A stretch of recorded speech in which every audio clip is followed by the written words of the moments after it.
Bueno, ¿qué tal? Tarde de frío venadero, sí.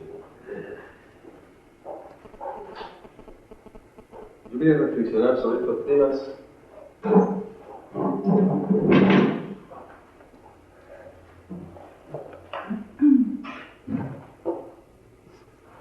en relación al tiempo y al espacio. Es decir, a nuestra época, a nuestra situación. ¿Qué pasa con el amor y la amistad ahora, cuando ha desaparecido el lenguaje? Porque esta sería la tesis de la charla. Ahora el lenguaje ha desaparecido, es decir, la comunicación. ¿Qué pasa entonces con la amistad y con el amor si no hay comunicación? Vamos a tratar de probar o de reflexionar en torno a esta hipótesis. Pero para pensar el tiempo presente, consideré oportuno situarnos en principio en los años 20 en Europa, en dos ciudades. Y pensar esas dos ciudades de acuerdo al destino que padecieron en ellas dos escritores, Praga y París, Kafka y Hemingway, en los años 20. Kafka en Praga y Hemingway en París, como todo el mundo sabe. En los años 20, París es una isla. Eso dice Hemingway. Ustedes lo conocen a Hemingway. Ernest Hemingway, el autor del Viejo y el Mar.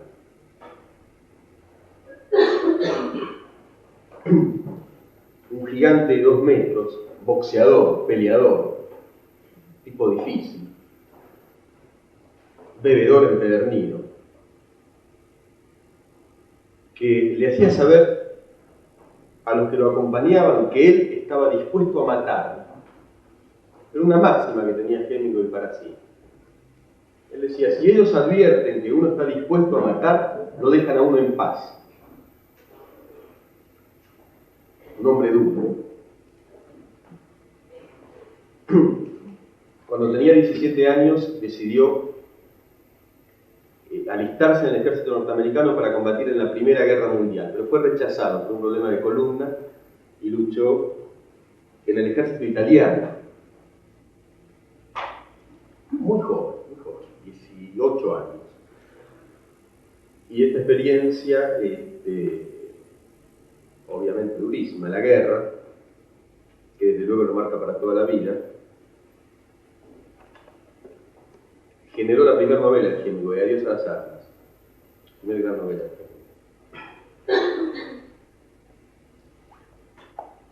Dice el prólogo de, y pensando en esta palabra, adiós a las armas, ¿no? En el prefacio de París era una fiesta, que escribe después de la Primera Guerra, en los años 20, que la Primera Guerra termina en 1918. Dice Hemingway, si tienes la suerte de haber vivido en París cuando joven, luego París te acompañará. Vayas a donde vayas, todo el resto de tu vida, ya que París es una fiesta que nos sigue.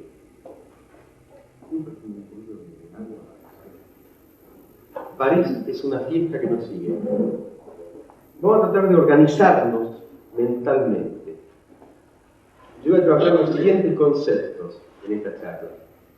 Uno es el concepto de fiesta. La palabra fiesta, digamos, es muy profunda. Entonces yo les propongo meditar profundamente lo que significa fiesta. El otro concepto es el concepto ciudad. Para eso tomamos en principio dos ciudades, Praga y París. Y en relación a eso pensaremos la cuestión del amor, la amistad y la comunicación. Entonces, un hombre, Hemingway, una ciudad, París, que es una fiesta. París es una fiesta que nos sigue. ¿Qué significa fiesta?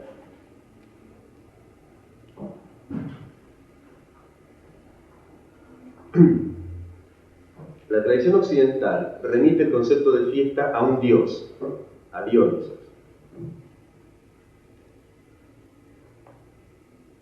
Cuando los griegos celebraban el culto a Dioniso, o a Dioniso, se rompían todos los límites, todas las prescripciones. La fiesta es el espacio existencial donde todo está permitido. La fiesta es una exaltación de la ruptura de los límites.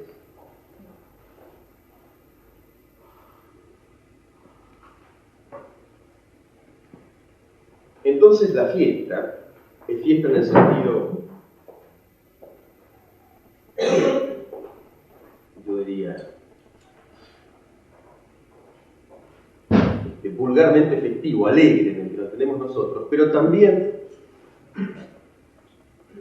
la fiesta es lo contrario a la alegría.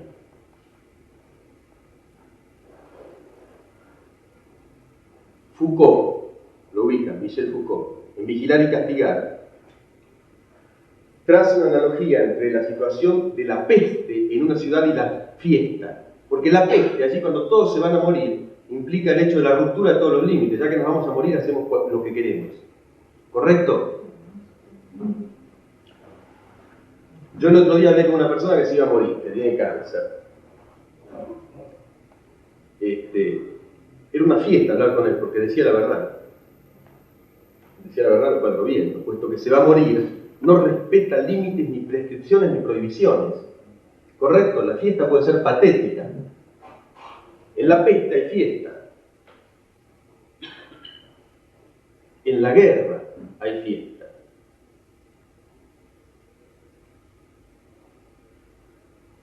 Entonces, en principio,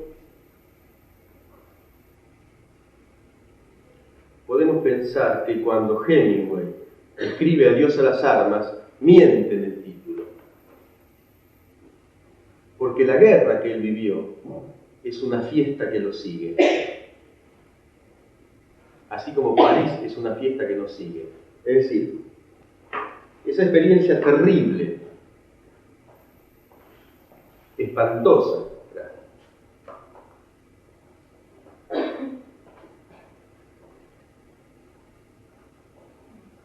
la guerra, en la cual todos los límites se diluyen, es una experiencia que nadie puede borrar de sí nunca. Vale decir que el joven Hemingway fue marcado por la Primera Guerra y es falso que le dijo adiós a las armas. De hecho, toda su vida es un reencuentro con las armas una y otra vez. Por ejemplo, participó en la Guerra Civil Española al lado de los republicanos.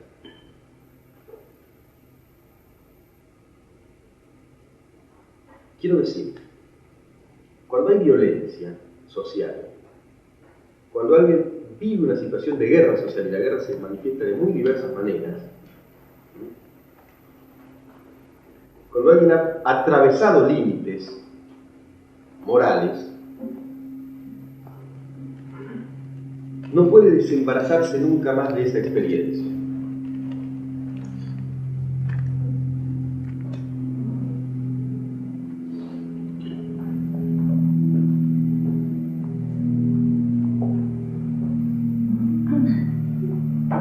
¿Se entiende esto? La guerra es una fiesta, pero una fiesta negra, que marca para siempre, que implica la disolución de la ética, que implica, propicia y genera todas las desmesuras y las barbaries. La fiesta es el espacio del vale todo, la guerra. En ese sentido es una fiesta negra, terrible.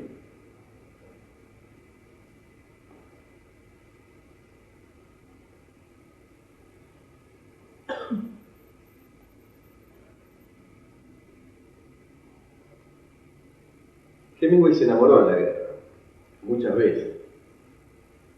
Su primer gran amor, y esta es la clave de la primera novela, es la enfermera que lo atiende cuando lo hieren en Italia. De ella se enamora. Y en torno de ella gira Dios a las armas.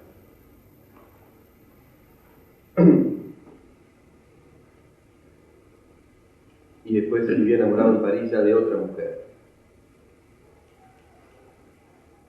Y Kafka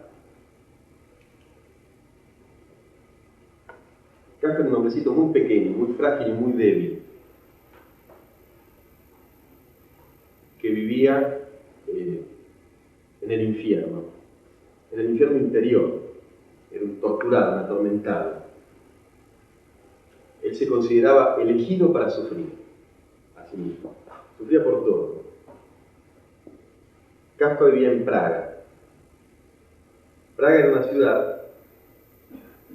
y creo que sigue siendo una ciudad,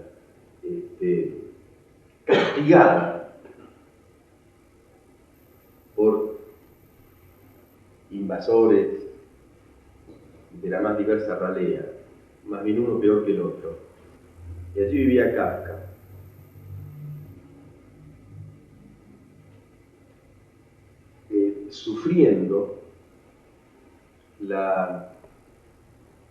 Sufriendo el terror en realidad de la dominación alemana sobre Praga en los años 20. En los años 20 había una dominación cultural de Alemania sobre Praga, sobre Checoslovaquia. Vamos trazando el paralelo. Hemingway, Kafka. Hemingway era un hombre grande, boxeador, ¿no? Un hombre que quería matar a los que tenía al lado. Tomaba 3 litros de vino en el almuerzo y no hacía nada. Ustedes leen a Hemingway, verán que siempre está contando qué vive, con un placer, con un hedonismo muy marcado, ¿no? Es alguien que se lanza a vivir. Es el anti-Borges, el anti-Kafka, en realidad. Kafka es un hombre chiquito, orejudo, feo. Hemingway era un atleta.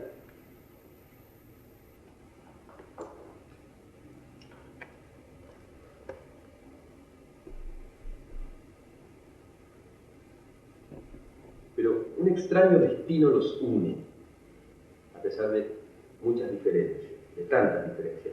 Hemingway era un líder.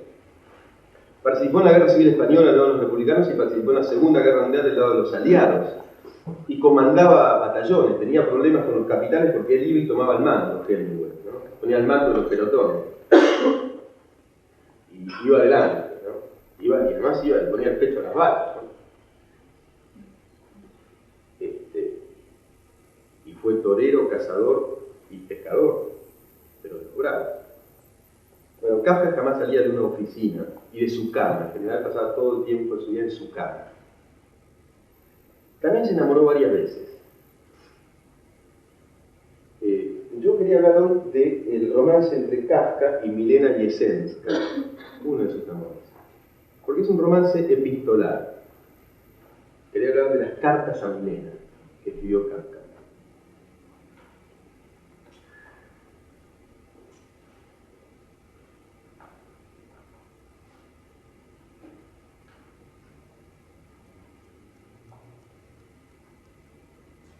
Los amores de Hemingway eran corporales, por decirlo de alguna manera. Estaban plagados de las cosas de la vida, eran explosivos. Peleaba mucho con las mujeres Hemingway. Incluso competía con ellas. Los amores de Kafka eran epistolares, en general. Escribía magníficas cartas. Y esta es la cuestión.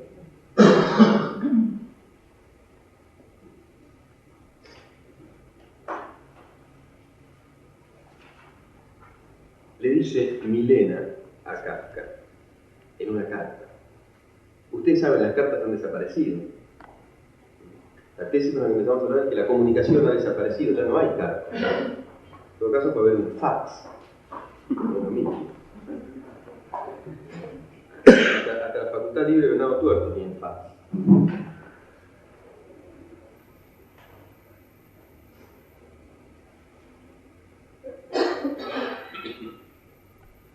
Bueno, por supuesto que no voy a encontrar la cita literal, pero de todas maneras la recuerdo.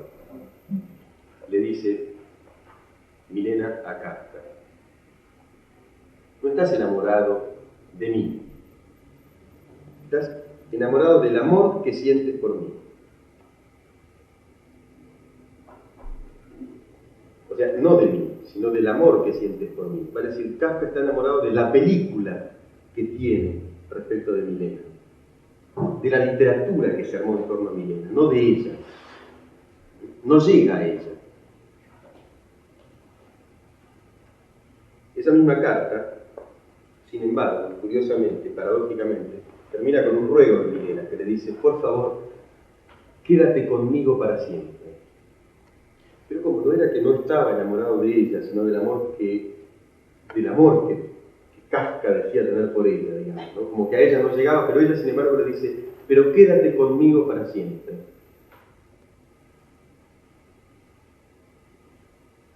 O sea que estaba de alguna manera con ella. Quédate conmigo para siempre.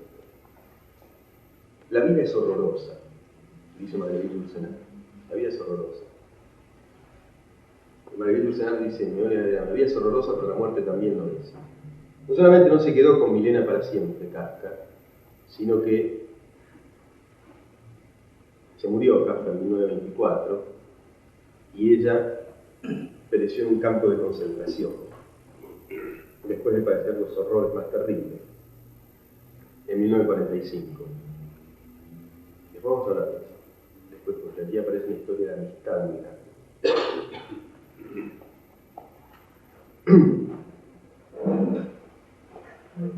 Entonces, Milena no sabe si Kafka está con ella. No sabe si llega a ella, pero de todas maneras le pide que se quede con ella, aun cuando no está seguro si efectivamente está con ella. La vida nos separa abruptamente, uno se muere joven. Y antes de morir Kafka ya estaban distanciados por tantas razones.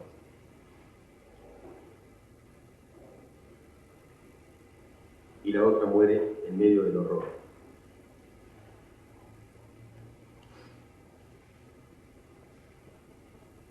Rilke dice: no hay comunicación posible. Rilke, el famoso poeta alemán.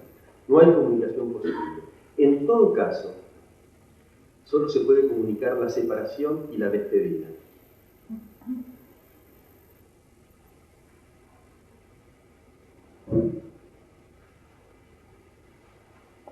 Y tiene otra frase también terrible, Rilke, muy famosa, en las elegías del Duino.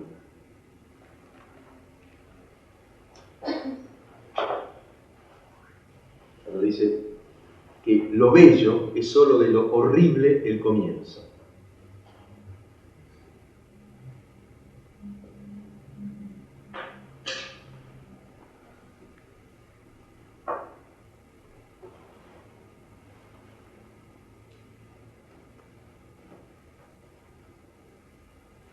Hasta acá estamos siendo bastante patéticos. La guerra como fiesta negra, espanto, como disolución de la moral, los amores imposibles, las rupturas.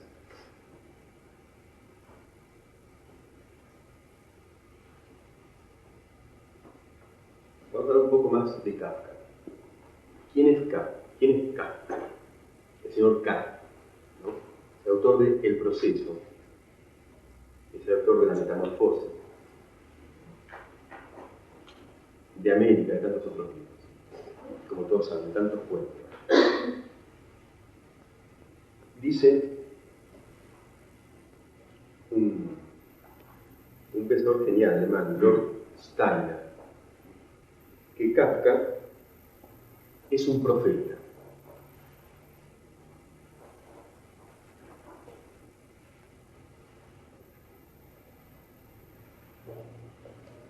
Como todos los grandes intelectuales, es un profeta. Digamos, anticipa el futuro. Toda la obra de Kafka está,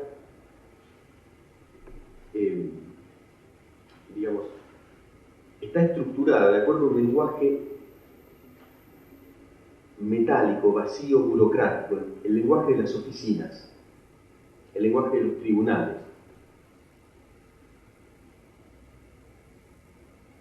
El lenguaje que en realidad es un no lenguaje. Esa es la obra de Kafka, un lenguaje que es un no lenguaje. Es decir, Kafka le muestra a la humanidad, con muchos años de anticipación, que la comunicación va a desaparecer. Es decir, fíjense qué paradoja, le comunica a la humanidad en su obra que la comunicación va a desaparecer, que se va a hablar así, que se va a hablar con palabras vacías. Que alguien, no va a ser el señor Franz Kafka, sino el señor K, O sea, nadie, un anónimo, un número, una letra perdida. Entonces, como ustedes saben, el proceso es la historia de alguien que, sin que hubiera hecho nada malo, fue detenido una mañana. Y él no sabe por qué lo detienen, luego tampoco sabe por qué lo procesan y luego lo matan. El proceso termina con lo ahorcan. A Joseph K. se llama. Lo ahorcan y no sabe por qué, ¿no? Y lo juzgan jueces a los que nunca les ve la cara, ¿no? La verdadera cara de su juez está en otro lugar, inaccesible para él.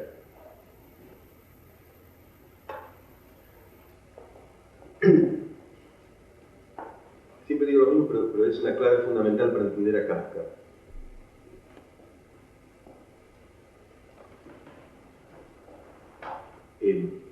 La literatura pre-kafkiana, en general la literatura policial o detectivesca, consiste en un crimen. De lo que se trata, en general las novelas transcurren en esta búsqueda, se trata de encontrar al culpable del crimen.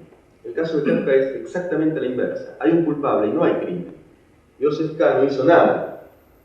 Sin embargo, lo detienen y lo condenan. Y lo matan. Lo procesan. Y no sabe quién. Y mientras lo procesan, vive atravesado, bueno, por los formularios y la burocracia, ¿no? Eso es un proceso, un espanto, una distancia, un vacío.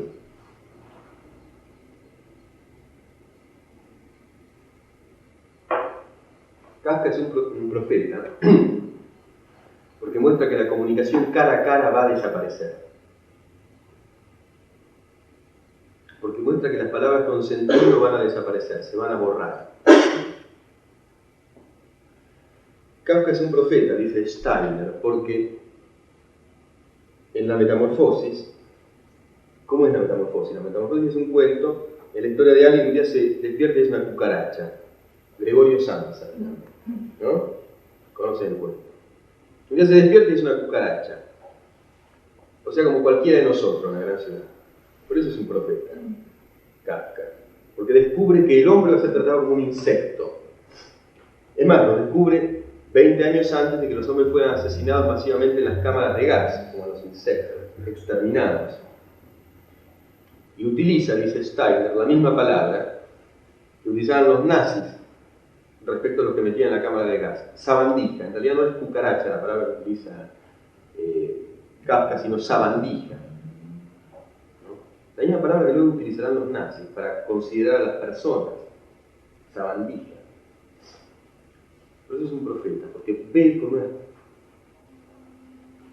terrible clarividencia lo que va a suceder, lo que va a advenir. Vale decir, la desaparición de la persona en su integridad, la reducción del concepto de persona a las personas como cucarachas, ¿no? Esa metamorfosis. Esa es la metamorfosis del siglo XX. No es un cuento de Kafka. Siglo XX, este siglo del que nos enorgullecemos tanto, el primer mundo y todo lo demás, es el siglo en el cual los hombres dejan de ser personas para pasar a ser insectos. Entonces ya bombas atómicas, eso no había ocurrido antes. La muerte era diferente antes.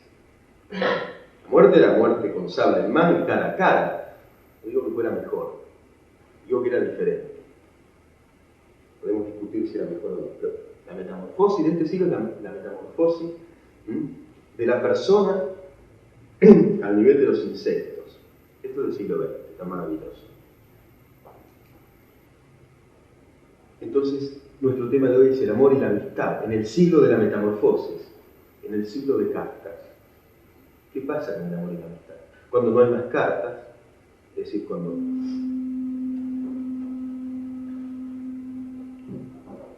los grandes conflictos de la existencia no tienen un tiempo para ser explicitados entre dos personas que se aman.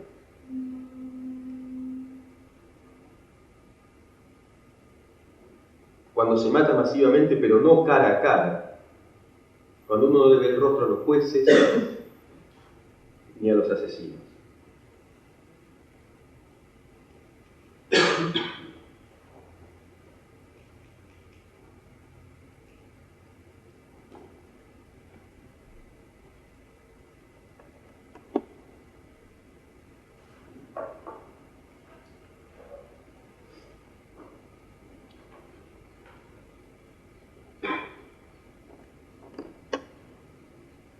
¿Qué hacía Kafka con todo esto que vio, con esta visión que tuvo de lo que iba a venir? Bueno, escribía. Bueno, la Metamorfosis, escribió el proceso, lo mostró lo que vio, pero pidió que quemen todo. Como verán, era una personalidad difícil, ¿no? Un tipo complicado. Escribió todo eso, pero rogó que nada se publique. Que nada se publique. Kafka en vida publicó 1 o 2 cuentos en revistas literarias de circulación muy limitada. Sin embargo, a su muerte, lo traicionó un amigo, el mejor amigo de Kafka, pero lo traicionó para bien. A veces la traición es para bien. Max Brod, que publicó todo. Gracias al amigo de Kafka, la gente conoce a Kafka, ¿no? Publicó todo, y Kafka es uno de los más grandes escritores del siglo, si no el más grande.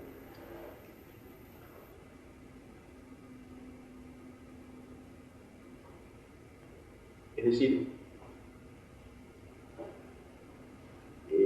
Max Brod, el amigo de Kafka, de alguna manera es muy discutible, pero quizá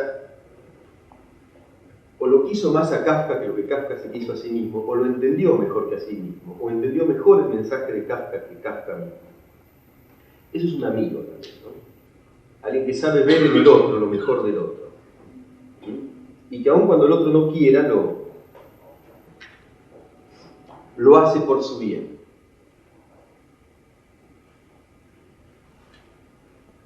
Max Brod está presente en cada día de la vida de Kafka. Si ustedes ven los diarios de Kafka, Max está presente permanentemente. Es la historia de una gran amistad que culmina con este acto, digamos, post-mortem.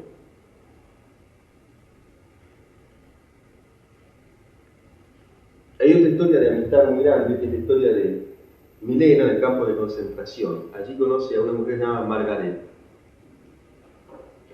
En el campo de concentración. Milena va al campo de concentración porque no era judía, ¿no? Porque eran los que estaban destinados, de acuerdo a los dictados del Reich, a ir a los campos de concentración. Va porque sí, como fueron tantos. Y bueno, se hace allí y cuenta Margaret que sobrevive, que no muere en el campo de concentración, que Milena allí tenía una magia impresionante. En el campo de concentración, su personalidad atraía, en medio del horror atraía y seducía de alguna manera, no en el sentido vulgar de la palabra seducción, pero que era muy difícil sustraerse a la magia de Milena. Eso me pareció muy impresionante, ¿no? Que alguien en medio del horror siga siendo carismático. Y fíjense qué destino, ¿no? El de Kafka y el de Milena, que en el campo de concentración Milena le dice a Margareta, su amiga, ¿dónde están las cartas de Kafka? 20 y pico de años después, 30 años después, le dice, yo tengo las cartas de Kafka. Y Margaret, esos avatares de la guerra, huye del campo y también de Checoslovaquia, y vuelve años después y recupera las cartas. Es otra amiga que recupera la escritura. En general los críticos coinciden que las cartas, yo obviamente se las recomiendo fervorosamente, las cartas de Kafka a Milena son de los mejores textos epistolares que puedan leerse. Por la crudeza, por la fineza de las descripciones y por la complejidad también, ¿no?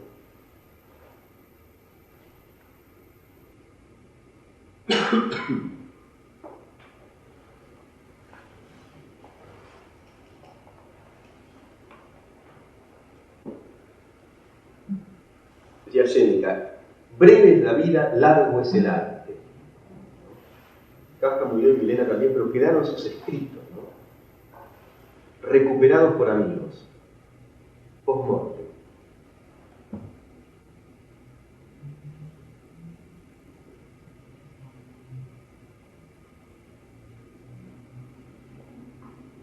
Hay un cuento de Kafka, capital, todos los cuentos de Kafka son capitales, que se llama La colonia penitenciaria. Es más o menos así. Una máquina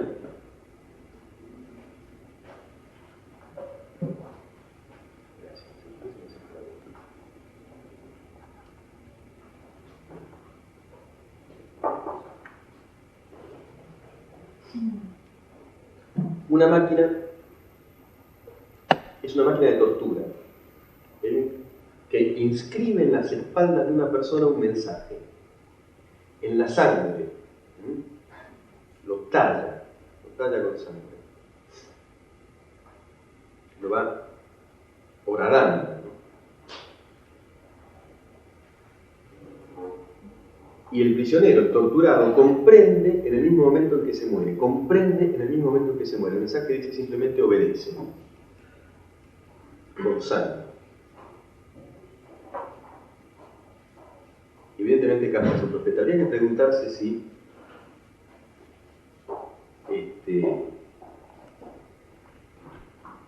la TV, si el imperio del lenguaje, en el sentido peyorativo de la palabra, periodístico y superficial,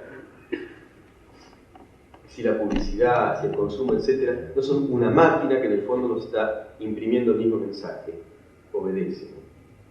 Una super máquina, la super tecnología para imprimir el mismo mensaje, que ni siquiera comprenderemos en el momento de morir.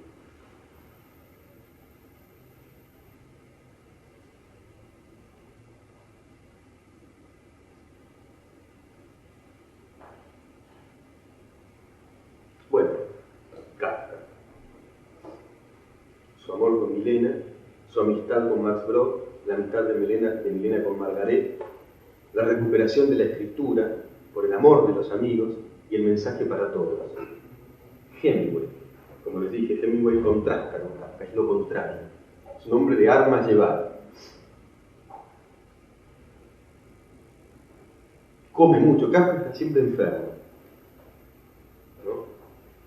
Hemingway es fuerte, como decía, boxea, escala montañas, lucha.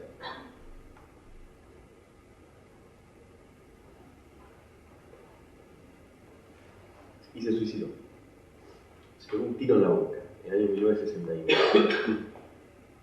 ¿Por qué? Porque cuando uno hace estas preguntas, ¿no?, en un tipo de este calibre, la pregunta no es de fácil respuesta.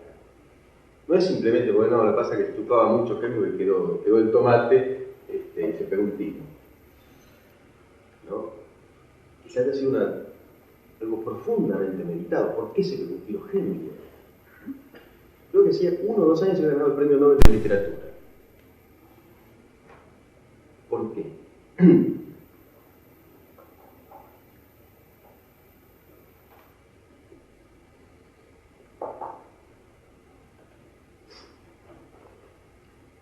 Bueno,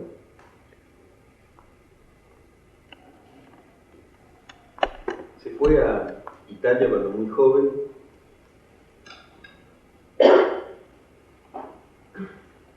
con este doble objetivo. Por un lado, ir a donde pasaban las cosas, ¿no? Y había una guerra y él quería estar ahí. Y por otro lado,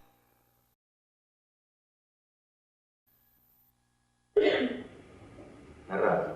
Entonces, él fue corresponsal de guerra, de medios periodísticos en Canadá y en Estados Unidos. En Canadá primero. Ahora salieron unos inéditos de Hemingway, sus primeros artículos periodísticos en Canadá, que le fueron rechazados por el editor. Suele suceder. Después se traslada a París y en París vive este clima festivo. París en los años 20 era el sitio donde iban todos los artistas. Y dice Hemingway, en París era una fiesta, que era el lugar más apto del mundo para escribir. Entonces Hemingway comía muy poco en París, era joven, tenía 20 y pico de años. Comía muy poco y dice, cuenta en el libro que es muy duro en París no comer bien, porque las vidrieras nos muestran cosas tan ricas que es terrible, sobre todo para un tipo así, porque él dice, hay que medir 2 metros y saltearse una comida, es terrible.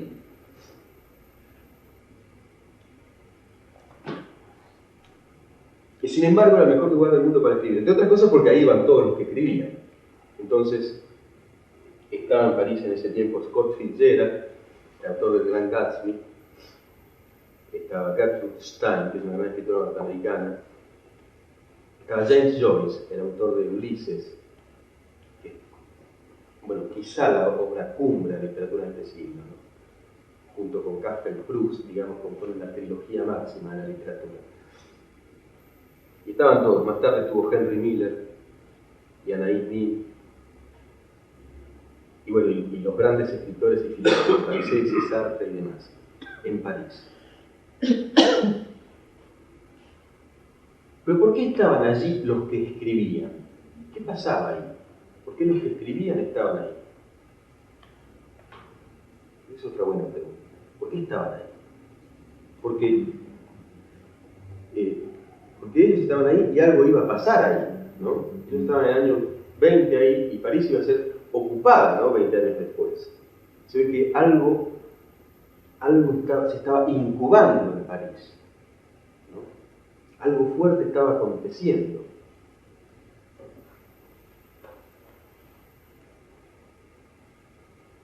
Y evidentemente, ¿no? Algo estaba pasando. Se estaba diluyendo un mundo. Proust, Marcel Proust, es el escritor que mejor cuenta la vida de la aristocracia francesa en esos mismos años. Era muy parecido a Kafka en su psicología, estaba siempre en la cama, siempre enfermo. Y dio toda su obra a la búsqueda del tiempo perdido en la cama. Toda la obra, son 7 tomos. Y cuenta, y la obra es una narración extraordinariamente bella de la vida de los aristócratas franceses que iban a desaparecer de la faz de la tierra. Kafka Proust muestra la disolución de un mundo que termina. Es decir, París era una fiesta, porque era un mundo que termina y otro que empieza. París era un ocaso y una aurora. París era una fiesta porque era una guerra, porque es cierto que la violencia es la partera de la historia, porque algo terminaba y algo resurgía.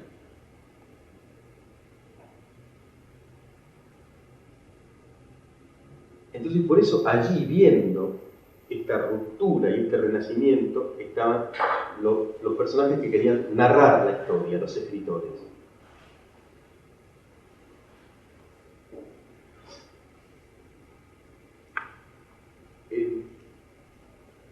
Hemingway escribe con frases muy cortas,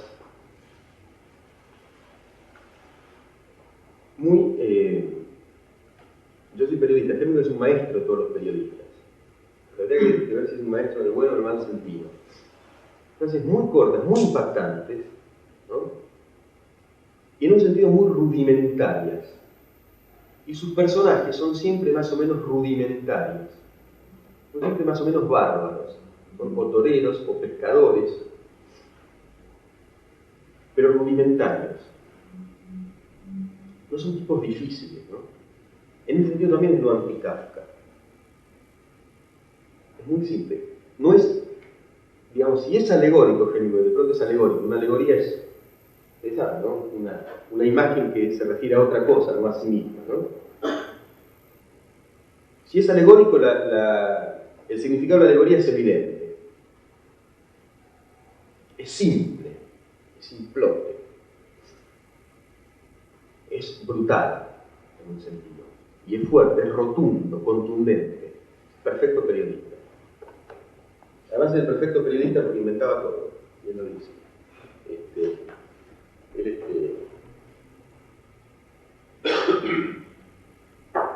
No describía lo que pasaba, sino como mejor le quedaba.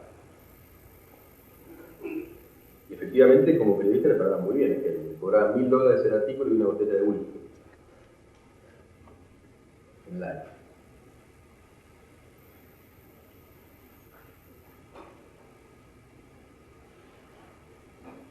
Pero termina mal.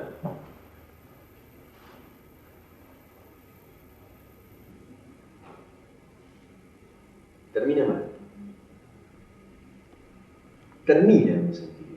Es decir, como que Hemingway descubre que no tiene más nada que hacer. Me parece, es una hipótesis para responder a esta pregunta, ¿por qué se mata, no? qué se mata Hemingway? Tipo, por tanto, amor a la vida. ¿Por qué se mata? Bueno, un tipo que luchó en 4 o 5 guerras, que creía en el paradigma de la lucha. Que,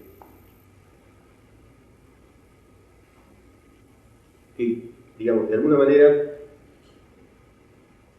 sobre todo quizá, creía lo que podemos llamar el heroísmo. Quería ser un héroe. Y quería ser amado por ser un héroe. Cuando él lo viene en la Primera Guerra Mundial, tuvo una actitud heroica, el ejército italiano le dio una medalla, la medalla de honor, no sé cuánto, porque llevó a otro tipo herido, que estaba mucho peor que él con una pierna semidestruida, lo llevó kilómetros, ¿no? Y lo salvó. Era un héroe. Pero en el mundo contemporáneo ya no hay más, no hacen falta.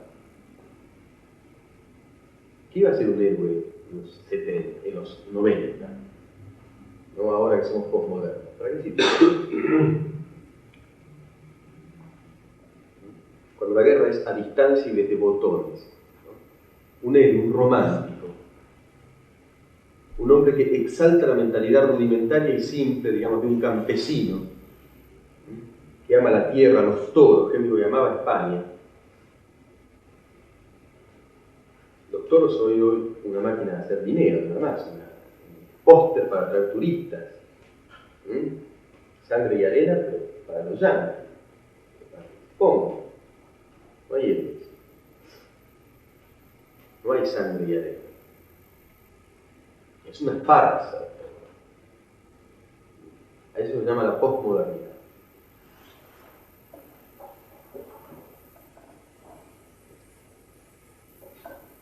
No hay cartas, hay fax. No hay héroes, hay candidatos prefabricados por empresas publicitarias.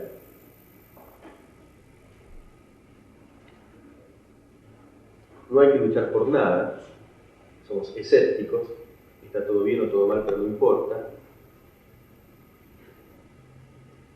Y entonces, ¿qué va a hacer un escritor? ¿Qué va a hacer un escritor? A lo sumo lo que puede hacer, si alguien escribe bien, es encontrar un tema de onda, estudiar el mercado, ofrecer el negocio editorial y hacer un buen negocio. Muy diferente de Kafka, que después cuando se iba a morir pidió que quemen todo lo que había escrito. No ganó un mango en vida por su escritura. ¿Será así? ¿Será tan terrible este mundo? ¿Será el mundo de la disolución, de la amistad, del amor y de la comunicación? Bueno, lo pensamos hacer una pausita.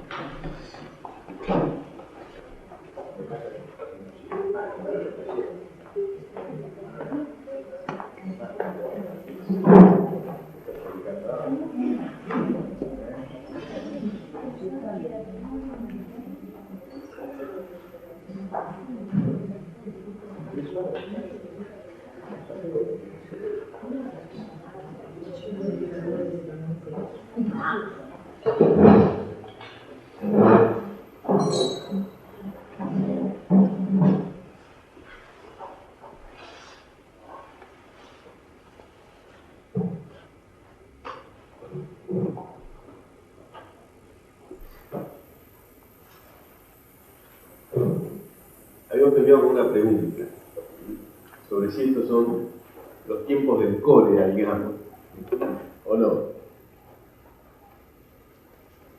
Bueno, vamos a retomar desde la antigüedad más clásica, desde Antígona, para tratar de responder a esta pregunta. Antígona, ¿no? Sófocles. Antígona dijo, según Sófocles, he nacido para amar, no para aborrecer. He nacido para amar, no para aborrecer.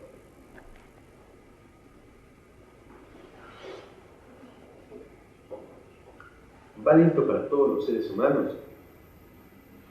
¿Es así? Estamos destinados al amor y el odio sería una suerte de desvío de nuestro destino mejor. dice Kafka a Minera: ya no puedo escribir sobre nada, sino únicamente de lo que concierne a nosotros, nosotros el entorpecido del mundo, únicamente nosotros. Todo lo demás es remoto, falso, falso. Yo no puedo escribir sobre nada más sino sobre nosotros.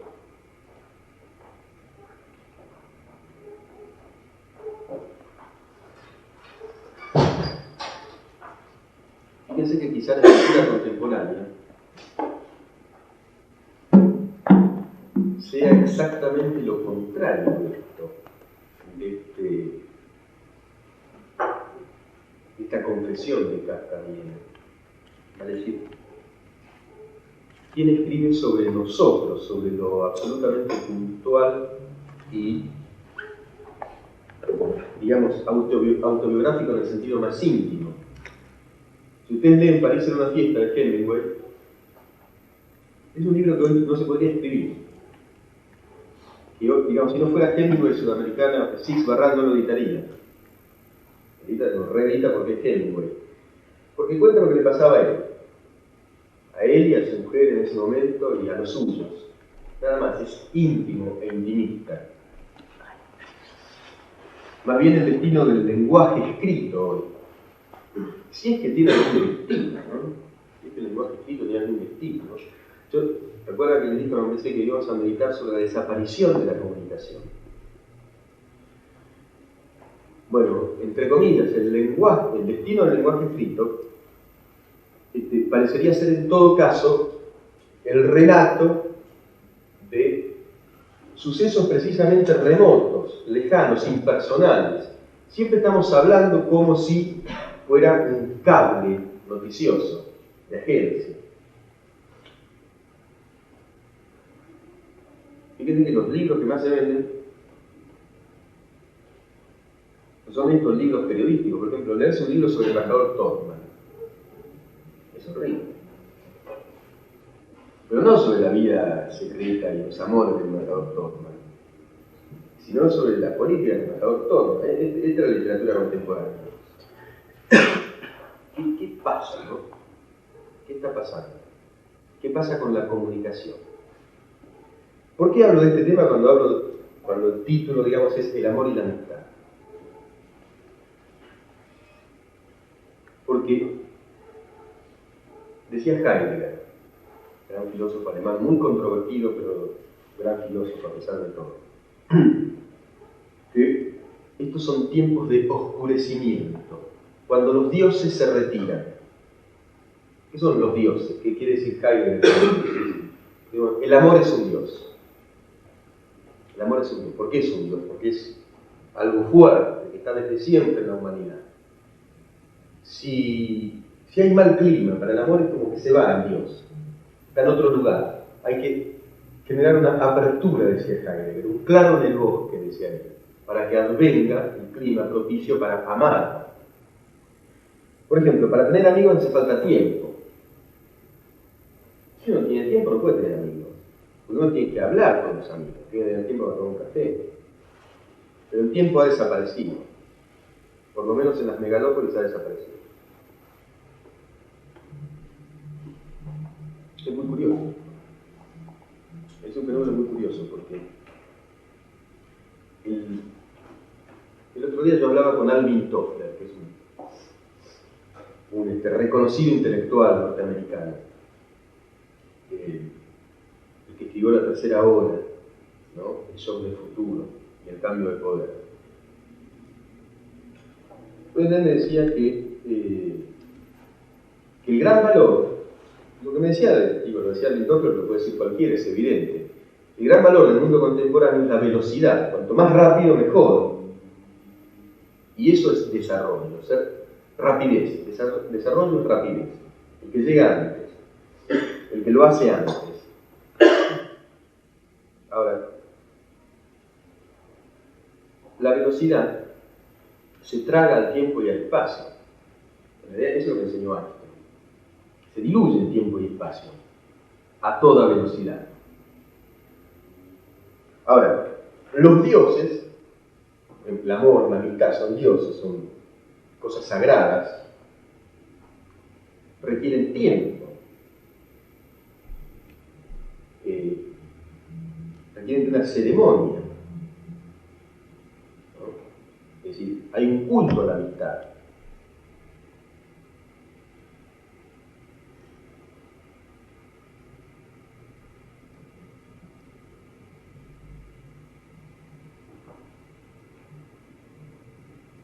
Entonces Toffler dice que vamos a estar mejor si somos más rápidos. Bueno, la pregunta es, ¿estaremos efectivamente mejor si somos más rápidos? Además hay una cosa fantástica con la velocidad, que es una experiencia física, que yo les recomiendo. Cuando ustedes van en un avión, si no hay nube, el avión va a 1000 kilómetros. Yo estaba en un avión, el tipo que habla el piloto dice, estamos viajando a 1100 kilómetros, y el avión parece quieto. Si no hay nube, no se mueve. Es decir, que a toda velocidad es lo mismo. Está quieto igual. Va a decir, ¿cuál es el sentido de la velocidad? Estamos con un amigo trabajando en un largo artículo que se llama El sentido de la vida. ¿Cuál es el sentido? Es una pregunta tan simple, ¿no? Tan simple, pero tan reiterada también. Pero también tan cargada de sentido. ¿Cuál es el sentido del tema de la velocidad? De la ruptura de todas las barreras. Volvamos a los griegos.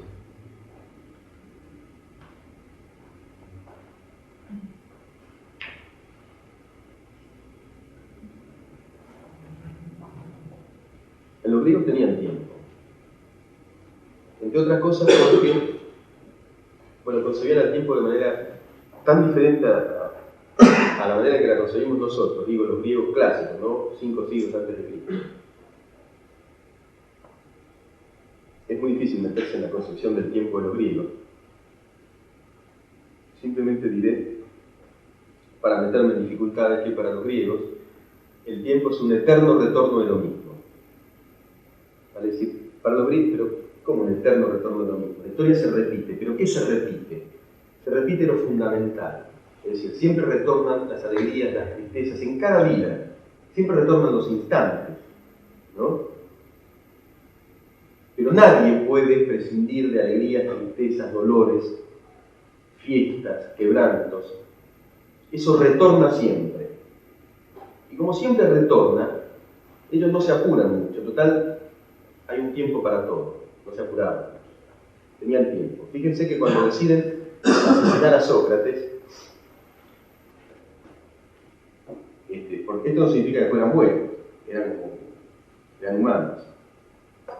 Entonces Atenas estaba gobernada por una tiranía, ustedes conocen la historia, ¿no? Y a Sócrates deciden asesinarlo. Lo acusaban de corromper a los jóvenes porque los hacía pensar. Entonces lo juzgan y lo condenan a muerte.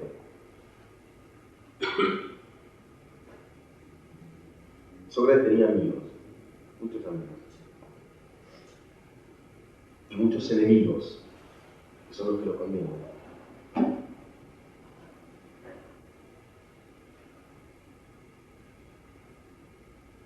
Cuando deciden asesinar a Sócrates, pasa un mes, más o menos, entre la sentencia y el cumplimiento de la sentencia. Pero no digamos por un retraso burocrático, sino porque, en fin, un rito determinaba que estuviera en Atenas determinado barco que en ese momento no estaba. O sea, tenían que esperar que se cumpla cierto ritual, aún para cometer el peor de los actos. Y quizá porque existió ese tiempo, ese tiempo, Sócrates, conocemos el mensaje de Sócrates, ¿no?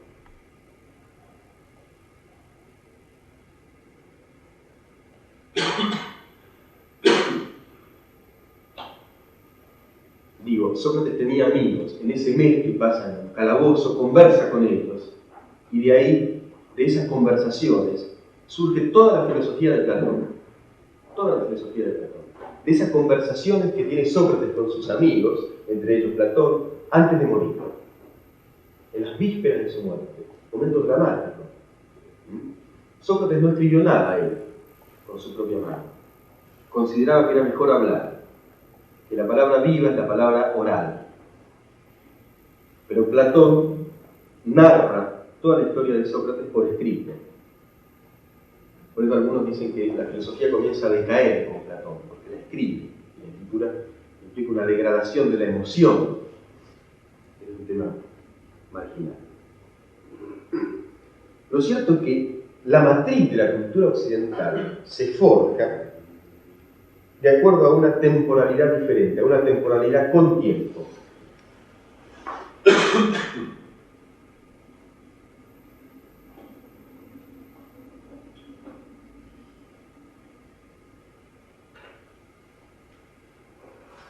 Por ejemplo, leer un libro hoy lleva tiempo. En cambio, de pronto es mejor escuchar la radio, donde uno puede trabajar, por ejemplo, ¿no? La radio es funcional al tiempo contemporáneo. O ver la televisión, que como en realidad es mala. ¿Qué es lo bueno de la televisión? Que uno puede no mirarla. La magia de la televisión es que uno puede no mirarla, es decir, prenderla cuando llega a su casa, no mirarla y seguir haciendo todo lo demás. Ya, eso es lo mejor. Si la tenés que mirar, no podés. O sea que la televisión para tener éxito debe ser muy mala. Por eso es como es. De manera que uno pueda no mirarla y seguir, en fin, ocupado.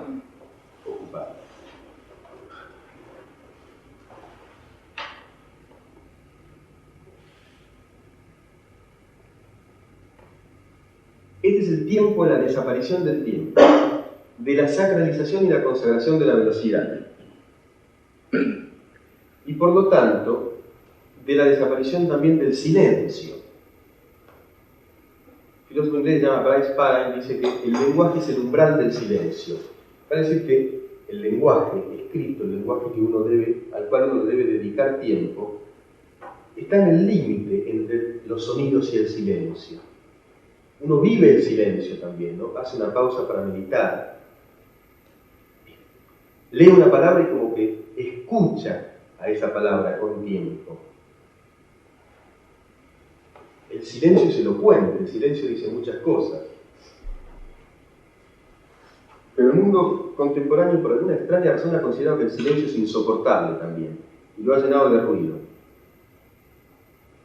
El silencio es insoportable. ¿Quién entra a su casa y está en silencio? Debe prender la radio y la televisión. Cuando uno se levanta, ¿qué es una noticia? Yo soy periodista, entonces me interesa el tema de las noticias. ¿Qué es una noticia? Leí una definición magnífica.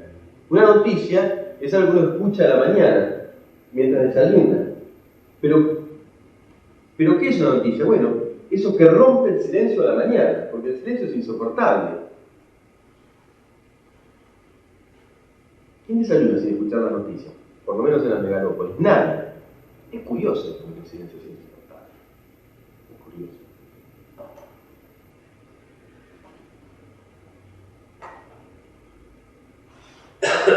Digo, es curioso porque ciertas figuras clásicas en la historia de la humanidad tienen aparentemente muy poco lugar. Por ejemplo, la mística.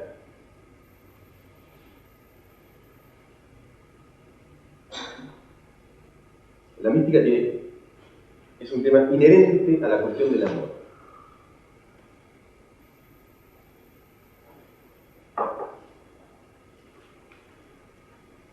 La mística cristiana, por ejemplo, Santa Teresa de Jesús. La mística es una elección que consiste, de algunos, que consiste en despojarse de todo lo accesorio, de todo lo accidental, de todos los lujos, ¿no? Significa una elección por la pobreza, pero en términos reales, ¿no? Históricamente ha habido místicos y santos. No todos los santos son como el de Opus Dei. Ha habido santos en serio.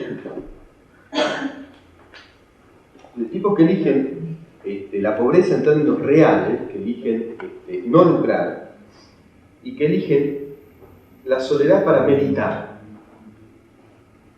Caso ejemplar es el de Santa Teresa. Santa Teresa se recluye en un convento, bueno, es muy largo, no viene al caso. Lo cierto es que, dejando de pensar en lo superfluo, aparece lo esencial. Y el tema esencial de la meditación de todo místico no es otro que el amor. La mística es una reflexión sobre el amor, para el cual hace falta tiempo, una vida hace falta. Pensar sobre el amor. ¿Qué es el amor? ¿Qué es el amor a la vida? ¿No? Por ejemplo, porque uno quiere seguir viviendo, porque uno ama la vida. Porque Santa Teresa se recluyó en una celda como 50 años para pensar en el tema del amor y nada más que eso. Y dice que al final se encuentra con el amor, a lo que ella al amor lo denomina Dios. Al final me encontré con Dios. Me encontré con el amor. Para lo cual tuve que quitar lo accesorio de mí, ¿no? Digo, los lujos, las cosas que me distraen de lo esencial.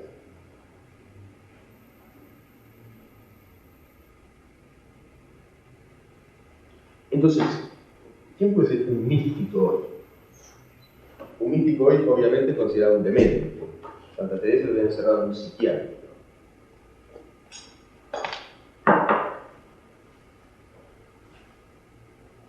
¿Qué duda cabe? El otro día fui al Borda.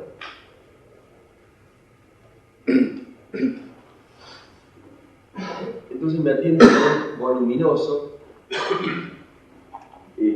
voluminoso y pequeño al mismo tiempo, lo cual es un espanto absoluto. Pequeño, voluminoso y calvo.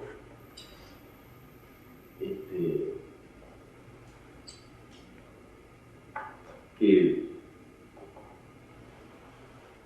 me daba explicaciones sencillas y demás sobre el buen funcionamiento del Borda. Y esto parece un pibe, una cosa muy impresionante. Los rostros de la locura son más terribles que uno puede ver, ¿no? Hay que ver los rostros de la locura. Parece un pibe muy joven, ¿no? El tipo me mostraba a mí lo que él consideraba las maravillas del Borda, que ven que tenemos los baños, ve acá la cocina, y entonces un pibe que estaba loco, entre comillas, le dice, doctor, ¿no? Porque en el Borda los pacientes ambulan, ¿no? No están en una cama, el loco camina, entonces circula por ahí.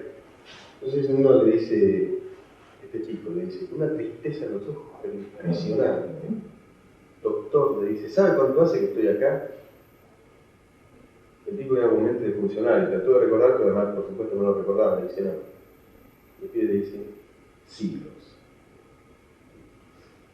Yo cuando salí del Borda me impresionó mucho más ese pibe y muchos otros locos que el director del Borda. El director del Borda no me dijo nada. ¿No? Incluso yo grabé conversaciones que tuve con otros locos, porque eran muy graciosas, desopilantes, pero de alguna manera dignas de ser mostradas. A nadie le hice escuchar la grabación que tuve con el director del Borda, que viene a ser el sujeto normal. Bueno, todo esto es una historia conocida, ¿no? Todo esto es una historia conocida. La indistinción entre normalidad y locura, la desaparición del tiempo, la nueva locura contemporánea que se autoconsidera normal. El lenguaje frío y vacío de un funcionario que es aparentemente el correcto. Parece estar todo invertido, subvertido.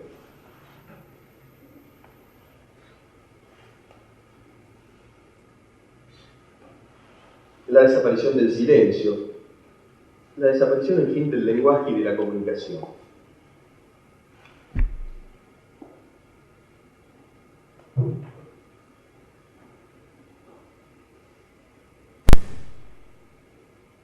Ahora, entonces, ¿en qué mundo estamos viviendo, no? Entonces, bueno, Kafka tenía razón, la metamorfosis nos llevó a esto. Somos hormigas que vamos todos a trabajar, volvemos, etc.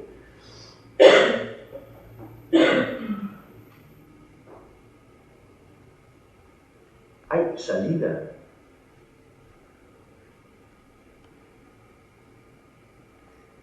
¿Hay salida? ¿O solo queda seguir viviendo a toda velocidad, mirando televisión, comprando videocaseteras, pues si van a comprar, ¿qué hace? ¿Cómo hace el video?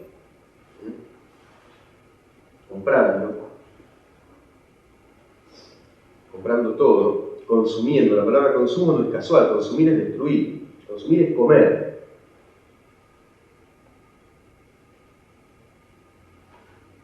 Consumiendo noticias espectaculares que al final a uno lo anestesian, ¿no? Amira Yoma, ¿no? Espectacular, pero ¿qué pasa? No pasa nada. Lo espectacular es un impacto superficial, en el fondo. ¿Qué pasa? ¿A quién le cambió la vida? Profundamente. En cambio, fíjense, ver a Amira Yoma por televisión. Espectacular. El país la mira. Pero ¿quién cambió profundamente después de ver a Amira Yoma por televisión? ¿Quién cambió interiormente? En cambio, qué diferente que es leer. Fíjense lo que dice Steiner de la lectura. Dice, leer bien significa arriesgar mucho. Es dejar vulnerable nuestra identidad, nuestra posesión de nosotros mismos. Es dejar vulnerable nuestra identidad. En las primeras etapas de la epilepsia se presenta un sueño característico, Dostoyevski habla de él. De alguna forma nos sentimos liberados del propio cuerpo. Al mirar hacia atrás, nos vemos y sentimos un terror súbito, enloquecedor. Otra presencia está introduciéndose en nuestra persona y no hay camino de vuelta. Así ocurre cuando tomamos en nuestras manos una gran obra de literatura o de filosofía, de imaginación o de doctrina. Puede llegar a poseernos tan completamente que de pronto dejamos de reconocernos, como que ese mundo ingresa en nosotros, ¿no es cierto? Nuestra identidad queda vulnerable. Quien haya leído la Metamorfosis de Kafka y pueda mirarse impávido al espejo, puede ser capaz técnicamente de leer la letra impresa, pero es un analfabeto en el único sentido que cuenta. Digamos, leer bien es, después de leer la Metamorfosis, quedar tocado, sentirse una metamorfosis. Puede leerse Ana Karenina o Proust sin experimentar una flaqueza, una dimensión nueva en el centro mismo de nuestra sensibilidad. Es decir, la lectura es una tarea, es un trabajo. Hay un libro igual que todo lo importante, es una tarea. Hay un libro de un magnífico escritor norteamericano que se llama Jack Kerouac, que se lo considera uno de los analistas de la cultura pop en Estados Unidos, porque narra en los años 50 en Estados Unidos justamente el surgimiento de la nueva música, que es un entrelazamiento del jazz y otras variantes que surgen en los suburbios y en las áreas marginales. Kerouac escribe un libro que se llama En el Camino. Es un aventurero que sale de Nueva York a recorrer Estados Unidos con sus amigos que son marginales. Y el viaje es un viaje iniciático. Él sale, deja sus posesiones, deja la universidad, deja todo y se va con un amigo. El amigo, la profesión del amigo era robar autos. Entonces el amigo roba autos y con los autos que el amigo... Y es real, ¿no? La historia es real. Los autos que el amigo roba recorren Estados Unidos, perseguidos en general por la policía y recorriendo los suburbios más pesados, más heavy. Pero el viaje es un aprendizaje del Estados Unidos oculto, de esa América en que ahora explota, si se quiere, que siempre estuvo allí, subyaciendo, ¿no? Dostoyevski tiene un libro llamado Memorias del Subsuelo. Es como lo mismo, son como las memorias del subsuelo contemporáneas, a través de un viaje iniciático que requiere tiempo, un aprendizaje que se realiza fuera de la universidad. Después Kerouac vuelve a la universidad, pero después de viajar, después de aprender. es un viaje en un sentido análogo al Santa Teresa, si se quiere. Porque Santa Teresa es un viaje interior, es lo mismo. Un viaje arriba de un auto, ¿no? Pero un viaje al fin.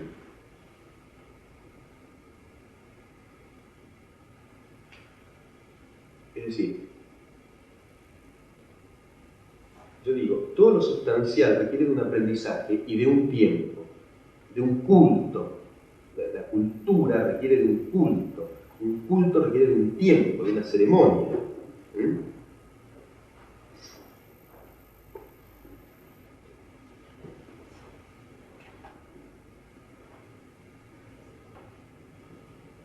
Entonces, acá vendría lo más difícil, en todo este caos de cosas que yo le digo, lo que me parece más difícil de transmitir, quizás.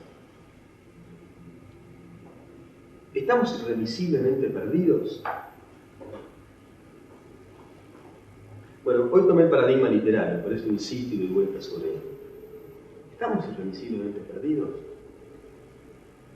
No hay tiempo, el lenguaje parece destinado a desaparecer, estamos invadidos de la manera más profana por los multimedios, obligados a consumir.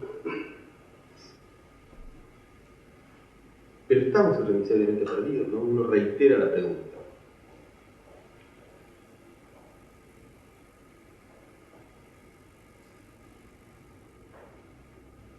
Bueno, Sartre decía que uno no es lo que han hecho de uno, sino lo que uno hace por lo que han hecho de uno. Parece que con todo esto, con todo este mundo que tenemos, con los medios, los periodistas, los políticos, se puede hacer algo, diría Sartre. Con todo esto que es feo, algo se puede hacer, algo diferente. Eso diría él.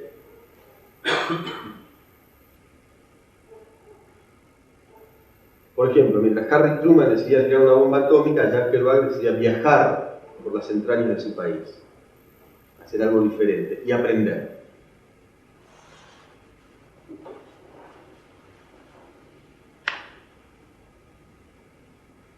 Cortázar, con Harold Dunlop, su última mujer, decía hacer un viaje, creo que era París-Marsella, que estudió los astronautas y la cosmopista, ese nombre extraño, y tardó como 2 meses en hacer un viaje que dura 3 horas, para hacerlo con tiempo, para recuperar el tiempo.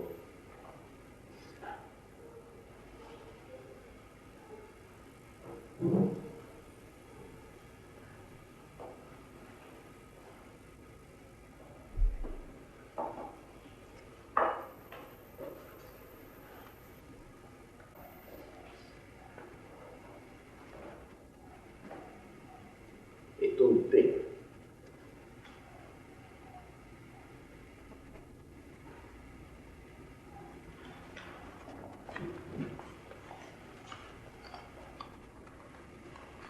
Probablemente sí, ¿no? Probablemente sí. ¿Por qué?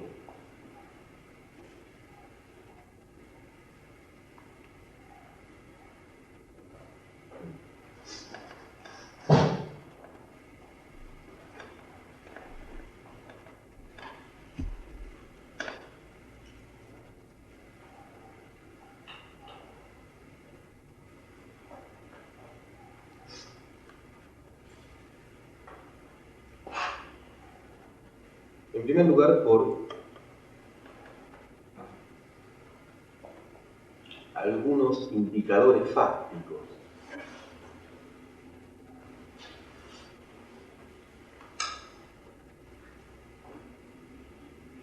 Por ejemplo, fíjense, Kafka, que fue un profeta del horror, tuvo un amigo.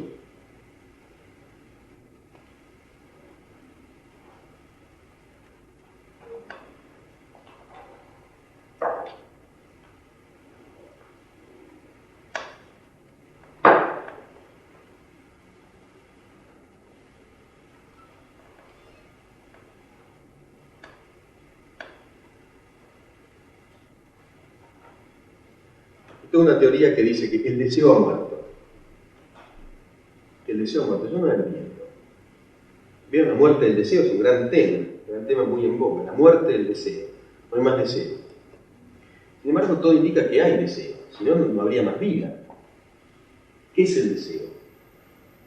Volvemos a Platón.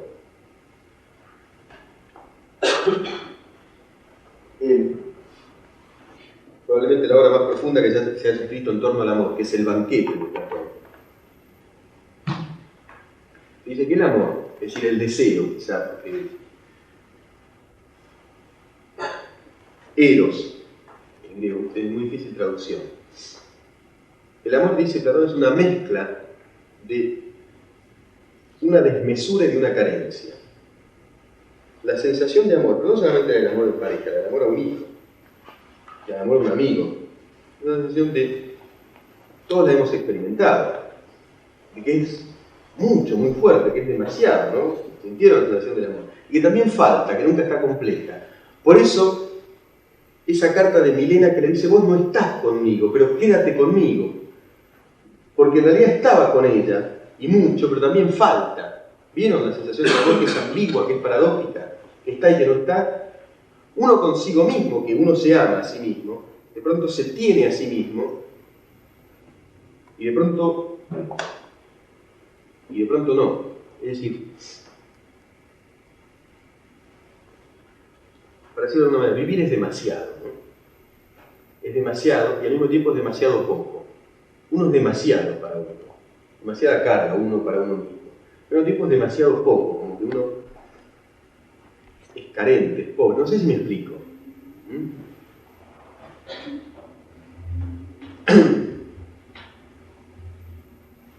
Entonces, en el banquete,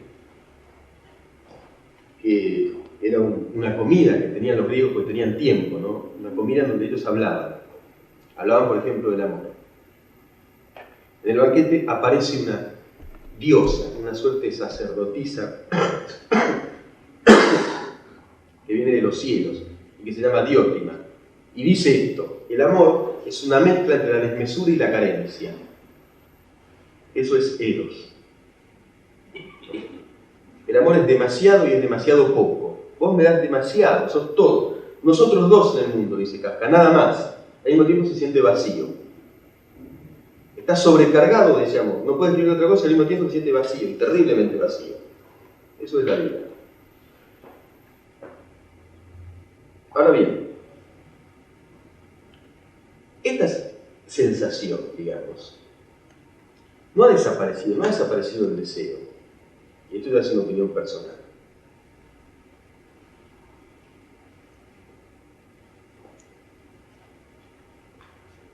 Es cierto que no parece ser un tiempo muy propicio, pero también es cierto, más allá del carácter apocalíptico que haya tomado esta narración de esta tarde acá, fría en Venado Tuerto, más allá de ese carácter apocalíptico, pensándolo más ya sobre el final, es cierto que hay deseo. Por eso estamos hoy acá, el sábado a la tarde, no mirando el programa de concurso en la TV. Y aún cuando lo estemos mirando, siempre hay una pizca de mirada crítica, siempre hay un algo de libertad, por lo menos hasta ahora. Siempre hay algún amigo, me parece. Siempre hay algún amigo. Eso creo. Terminamos acá.